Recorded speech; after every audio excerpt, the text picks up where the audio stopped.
तांकर कविता टी से देइचंती। तांकर कवितार शीर्षक है छोट हेले भी मो गाँ। एटी मन पड़े कवि शची राउतरायकर से कविताटी छोट मोर गाँटी भूगोल पोथी पथर पछे न था तार नाटी। वर्तमान मु अनुरोध करी श्रीजुक्त निवास नायक को।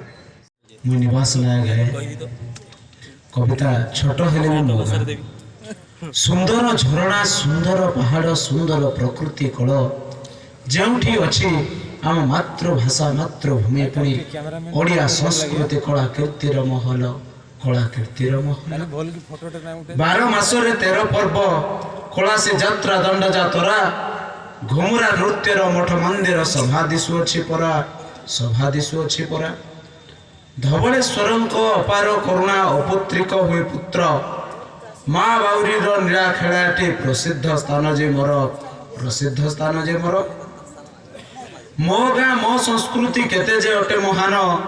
बौद्ध जिला गिरासिंगा ग्राम कलाकार भर्तीपूर्ण गायक बाहक अभाव नाई जे समलपुरी ओडिसी चंपू जहा को जेमिति मनरे आसई बोली देवे भाई सबू बोली देवे भाई सबू पुणी अच्छी जे चाकर बाकर चाकिरियार महल बेकारी नौकरी केते जे देखिबो घर घर सभिंकर घर घर सभिंकर मु की बनिबी मो गाँ कथा हे मोर ज्ञानी जन तुम श्री चरणे निवास नायकर कोटि प्रणाम को घेन कोटि प्रणाम को घेन।